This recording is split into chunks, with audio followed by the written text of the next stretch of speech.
आज के power lesson पर हम बात करने वाले हैं। तो कल अभी तक हमने जो बात की, रिवीजन था।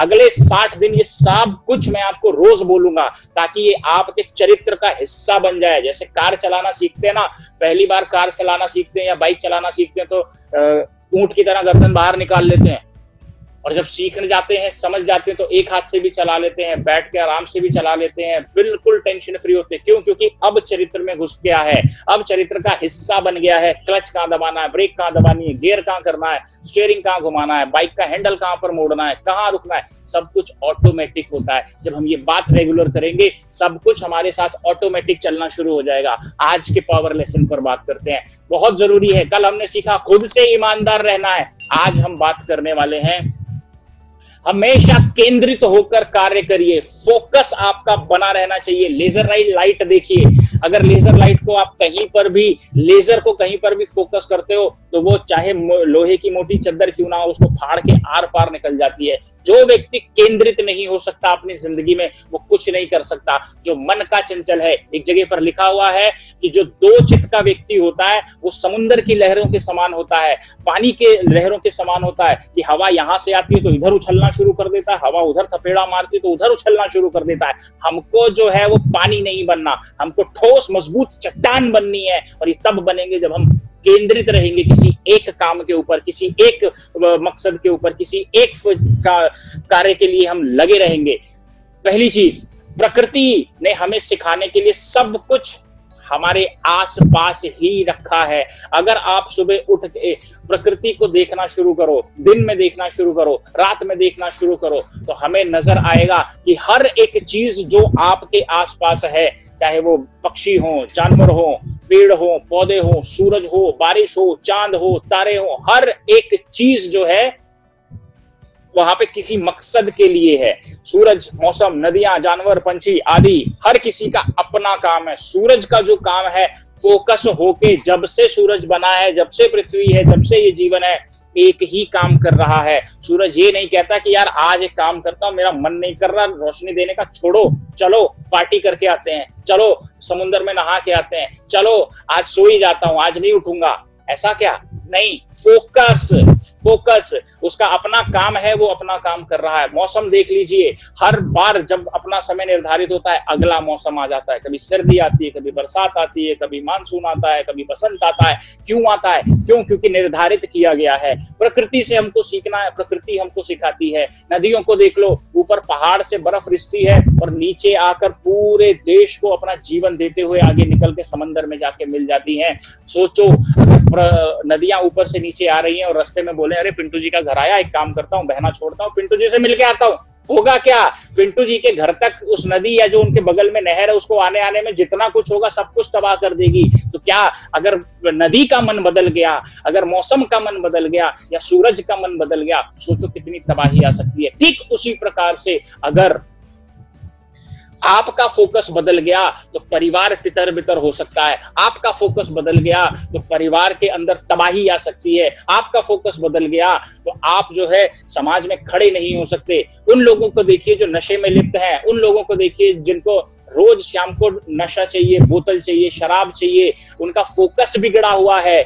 जिस पैसे को वो अपने घर का किराया देने के लिए इस्तेमाल कर सकते थे, बच्चों को अच्छी शिक्षा देने के लिए इस्तेमाल कर सकते थे, अच्छा खान पान देने के लिए इस्तेमाल कर सकते थे, फोकस बदल गया ना, दारू पी के सारा पैसा उड़ा देते हैं। आपके पास जो है जिंदगी में आपने बहुत सारे लोगों को देखा होगा, पीने के चक्कर में घर तक बेच दिया। ये क्या है? ये फोकस बदल गया। ठीक उसी प्रकार से अगर सूरज का फोकस बदल गया, सूरज ने सोचा आज मजे लेने का मन कर रहा है, काम करता हूं, अपनी तपिश को और बढ़ा देता हूं, क्या होगा? सब कुछ भस्म कर देगा। राइट? मौसम ने सोचा अच्छा एक काम करते हैं, आज गर्मी आनी चाहिए, एक काम करता हूं सर्दी लेकर आता हूं, क्या होगा? सारी फसलें बर्बाद हो जाएंगी, जो इकोसिस्टम है सारा टेढ़ा मेढ़ा हो जाएगा।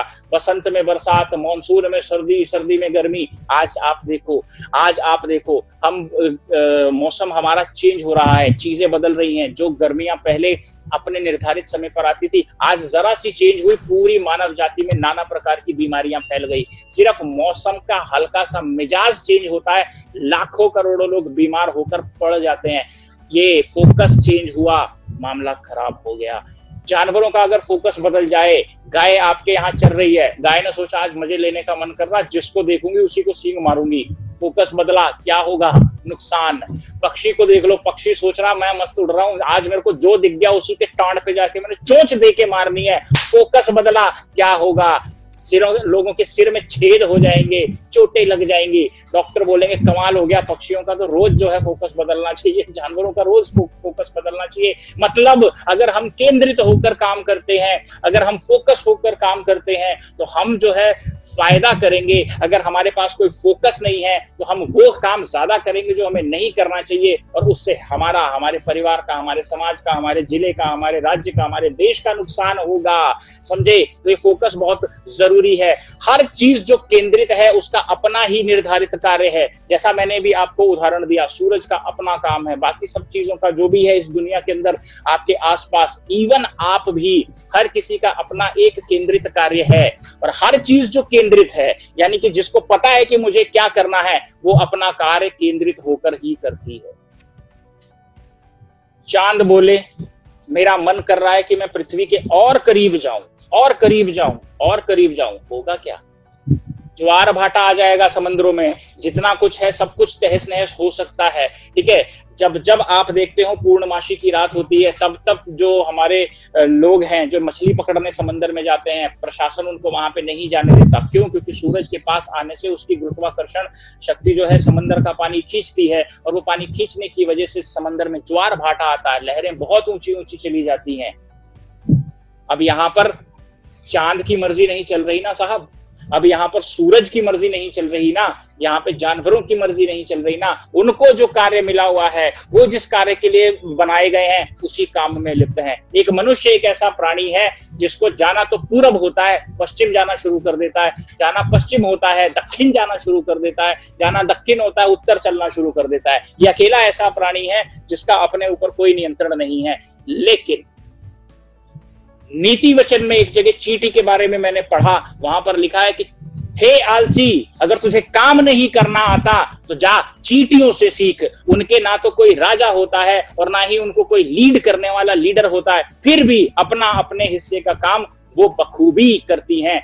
जब बरसात आने वाली होती है तो वो अपना खाना पहले बटोर लेती हैं, जब कोई और चीज आने वाली होती है तो वो अपने इंतजाम पहले करती है। चींटियों को अगर आपने ध्यान से देखा हो तो अपने से कई गुना ज्यादा वजन एक चींटी उठाकर चल सकती है, आगे बढ़ सकती है। क्यों? क्योंकि उसको पता है कि अगर कल बारिश आ गई, मॉनसून चालू हो गया, तो अगले 10 दिन 15 दिन खाना नहीं मिलेगा। एक काम करता हूं, जो कुछ भी मुझको मिल जाए, कहीं चीनी का टुकड़ा मिल जाए, गुड़ का टुकड़ा मिल जाए, कोई जानवर पड़ा हुआ मिल जाए, कोई कीट पतंगा मिल जाए, भैया इसको उठा के अपने घोंसले में डालो और आराम से बैठ के खाएंगे। जब पूरी दुनिया के पास कुछ नहीं होगा, अपना इंतजाम हम पहले कर लेंगे। और जब बहुत बड़ा टुकड़ा होता है जिसको एक चींटी नहीं उठा पाती, वो अपने सारे यार दोस्तों को बुला लाती है, पूरी मंडली को बुला लाती है और बोलती है, अरे ये पहाड़ जैसा अगर ये टुकड़ा हमको मिल गया तो हो सकता है अगले 10 दिन, अगले 15 दिन हम इसी के अंदर से खाएं, हमारी मौज हो जाएगी। और उस पहाड़ को जो है वो चींटियां जाके सारी चींटियां भिड़ के उठा कर ले आती हैं। आपने देखा होगा किसी का मुंह पूरब होता है, किसी का मुंह पश्चिम होता है, किसी का उत्तर होता है, किसी का दक्षिण होता है, लेकिन उनकी दिशा एक होती है। चाहे उनका मुंह किसी भी तरफ क्यों ना हो, उस सामान को, उस पहाड़ को, उस गुड़ को, उस टुकड़े को उठाने में, लेकिन उनको पता है कि हमें किस दिशा में चलना है। ठीक इसी प्रकार से ये प्रोजेक्ट है।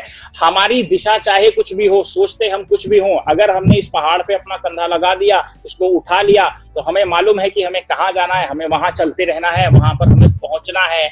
आप किस लिए हो? आप भी किसी एक निर्धारित काम के लिए हो। अगर आप अपने परिवार में हो तो आपका एक निर्धारित काम है कि आपकी वजह से आपका परिवार फले फूले, मजबूत हो, समाज में प्रतिष्ठित हो, आपके बच्चे अच्छी शिक्षा प्राप्त करें, आप जब समाज में निकले तो आपका मान सम्मान हो, और आप लोगों की सहायता कीजिए, रोजगार पैदा कीजिए, और बहुत सारी चीजें हैं जो आपको करनी है।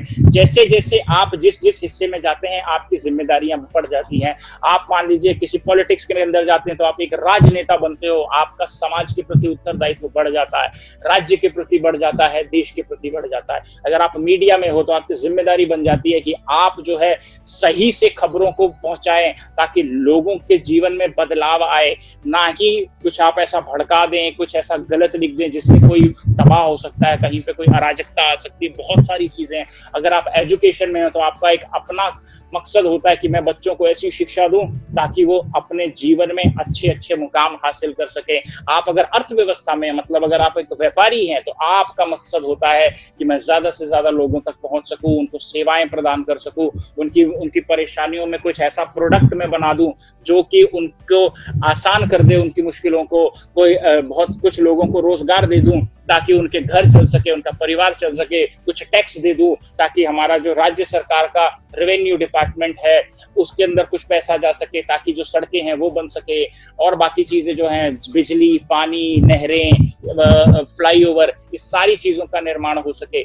और जब आप कल्चर में आते हो तो आप एक सामाजिक व्यक्ति बन जाते हो और आपका समाज के प्रति उत्तरदायित्व होता है कि आप समाज को ऊंचा उठाना शुरू कीजिए, लोगों को शिक्षा के प्रति प्रेरित कीजिए, लोगों को स्किल के प्रति प्रेरित कीजिए, लोगों के जीवन में कुछ ऐसा कर दीजिए बिना किसी मुनाफे के कि वो जो है आपको सदैव याद रखें। आप किस लिए हैं, आपको खोजना है। इस प्रोजेक्ट में आप अपने आप को कहाँ देखते हो, आपको खोजना है। सरकार के लिए आपको अपने आप को देखना है कि मैं क्या कर सकता हूँ, मीडिया के लिए आप देख सकते हो मैं क्या कर सकता हूं, एजुकेशन में देख सकते हो आप क्या कर सकता हूं, इकोनॉमी के अंदर मैं क्या कर सकता हूं, समाज के अंदर मैं क्या कर सकता हूं। 5 सवाल हमारे पास है, प्रोजेक्ट पूरा खुला हुआ है। आज हमने सीख लिया कि हमें केंद्रित होकर काम करना है। यदि आप केंद्रित होकर कार्य करते हैं तो क्या होगा, कुछ नहीं, जीत हमेशा आपके गले में विजय माला डालेगी। और ये जब विजय माला गले में पड़ती है ना साहब, तो सीना चौड़ा हो जाता है और बहुत मजा आता है,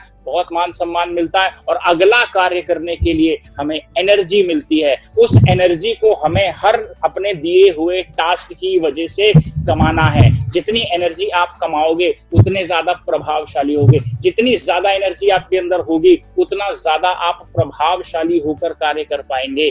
इसलिए आज जो आपने मुझको समय दिया, बहुत बहुत शुक्रिया। आज के दिन के लिए शुभकामनाएं देता हूं। जो कुछ भी काम आज आप करेंगे फोकस होके करेंगे। कल हमने सीखा ईमानदारी से करेंगे।